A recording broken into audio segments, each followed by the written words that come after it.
Du coup, Jean-Michel, par rapport à ces questions d'investissement local ou national sur des IA, notamment pour des grosses structures comme la Sécu, mais ça peut être aussi tout ce qui est administration décentralisée ou alors Ouais. des grandes entreprises nationales. Est-ce qu'il y a justement des réflexions aujourd'hui sur quel est le niveau le plus pertinent en fait? Est-ce qu'il faut positionner l'IA au national, au niveau d'une Alors, région, au niveau, tu alors, vois? à ce niveau-là, moi, je considère qu'il y a aujourd'hui, je parle pour aujourd'hui, il y a trois niveaux d'usage. Il Ouais, y a un niveau d'usage pour l'instant où on est sur le non confidentiel. Donc là, dans ce point de vue-là, on va pas s'emmerder, on va bouffer les gros serveurs. Bon, tant pis, mais on verra plus tard.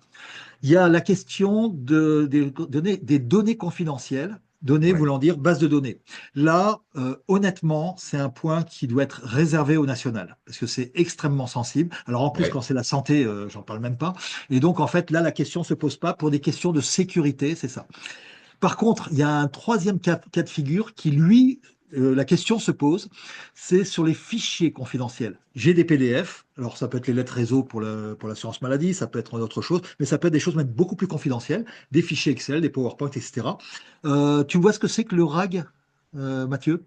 Non. Non. Alors, bah tiens, on va en parler un tout petit peu parce que c'est probablement l'usage le plus important. Tiens, je vais aller le chercher. Il est dans. Tic, tic, tic.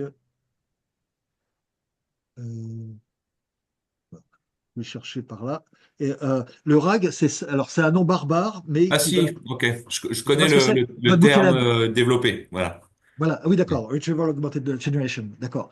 Alors, donc ça c'est donc en gros de l'IA, mais sur des données, des fichiers. Alors, notre Ouais. LM le fait très bien, mais sur des fichiers non confidentiels. Au passage, quand je leur fais en plus, tu as la possibilité de faire un petit podcast. Alors ça Ah ouais, marche tout à bien fait. aujourd'hui. Là, le rapport d'étonnement, il passe là-dessus aussi. Surtout quand on intervient dans le podcast en posant des questions aux deux, aux deux speakers. Donc là, ils adorent. Enfin C'est bon, toujours même en si pour l'instant. anglais? Alors pour l'instant, j'ai pas retesté mais la semaine dernière, c'était en anglais. Donc Ouais. j'attends toujours que ça soit en français. Le jour où ça va être en français, évidemment, c'est bien. Mais Ah ouais, surtout, bon, vivement, ça ça c'est un peu, va être trop. c'est- ouais, ça, c'est un peu fun. Par contre, le vrai truc, c'est si on a des serveurs internes. Alors pour l'instant, on va parler national et local, hein, on va avoir les deux cas de figure. Dans ce cas-là, là, je peux commencer à mettre des fichiers, effectivement, confidentiels. Et ça, c'est beaucoup d'usages. Même si c'est pas encore les bases de données, c'est des usages. Donc moi, je distingue non confidentiel, fichiers confidentiels et données confidentielles. Et c'est ça qui va faire une stratégie. La stratégie donnée, c'est clair, c'est pour le national, on n'y touche pas. La stratégie non confidentielle, c'est on le fait à l'extérieur, sauf si on a besoin sauf si on a déjà des choses qui sont proposées demain par la CNAM, etc. Et Ouais. la stratégie fichier, eh bien, soit on se dit je ne peux pas attendre, et donc ça devient à un prix acceptable, surtout à partir de mai. Donc mai, c'est demain, hein. Donc Mhm. à partir de mai, on va avoir des machines à 3 000 euros, beaucoup plus faciles à mettre en place que ce qu'a fait la CEPAM du Rhône. Pour vous donner un exemple, là, tout est intégré, alors que la CEPAM du Rhône, ils ont dû acheter un ordinateur classique avec deux cartes graphiques. Et comme Ouais. Linux ne sait pas gérer deux cartes graphiques, ils ont dû recompiler le noyau. Donc le gars qui a fait ça, il est plutôt bon, mais tout le monde n'a pas cette compétence-là dans son SI. Hein. Donc ça veut dire que là, on va avoir quelque chose de simple et trois fois moins cher, avec une puissance à peu près 200 par rapport à 40, ça fait 5 fois plus. Donc trois fois moins cher, 5 fois plus puissant, et je fais monter ça par mon petit-neveu qui a 12 ans. Enfin, j'exagère. Mais voilà. Donc ça veut dire que la question après en local, ça peut être une question soit d'interdiction nationale, ça c'est pour l'instant personne ne s'est prononcé à ma connaissance, Ouais. soit de dire je veux tout de suite, soit je dis ben, j'attends que le national bouge et puis je ferai ça après. Mais on voit bien que moi je pousse très fortement à leur dire dès maintenant vous avez plein d'usages non confidentiels. Et demain, vous aurez encore plus d'usages quand ça sera des fichiers, encore plus avec des données, tant mieux, mais vous pouvez déjà l'utiliser. Donc, attendez pas pour l'utiliser. On a toute la journée, quand tu fais un truc Mathieu, voilà, ils ont des vrais usages non confidentiels avec lesquels ils ont pu bosser. Donc, ça veut dire c'est vraiment une question de à quel moment je vais vouloir multiplier ces usages-là et avec un coût qui va en s'effondrant en fait à une vitesse. Honnêtement, depuis que je travaille sur l'innovation, depuis 25 ans, je crois que j'ai jamais vu ça. Donc là, on est vraiment sur des choses assez impressionnantes. Voilà ce que je voulais vous dire sur. Du coup, c'est bien, on a parlé à la fois des usages, mais on a parlé aussi de ça. Petit supplément quand même intéressant. On a ce que j'ai conseillé à certaines caisses qui voulaient mettre en place leur serveur interne, c'était d'avoir une sorte de page. Où alors soit avec une question en disant voilà votre prompt il est donc confidentiel ou il est confidentiel et ça va orienter vers ChatGPT par exemple ou le serveur interne si c'est la CPAM du Rhône, ou etc. Donc l'idée, c'est de pouvoir, dans un premier temps, en attendant d'avoir suffisamment de choses, peut-être que demain, on va avoir trois cas de figure. Vous avez des données confidentielles, hop, ça arrive sur le serveur de la CNAM. Vous avez des fichiers confidentiels, hop, ça arrive sur le serveur local, par exemple, là, pour ceux qui voudront le faire. Et puis, c'est des données non confidentielles. On ne va pas encombrer les serveurs, hop, on vous envoie vers ChatGPT, Copilot, tout ce que vous voulez.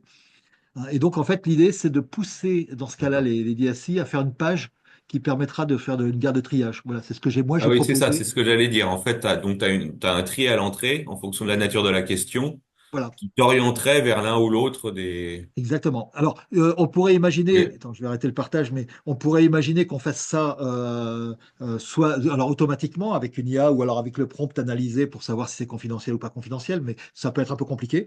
Ou alors, Ouais, on peut simplement avoir trois boutons.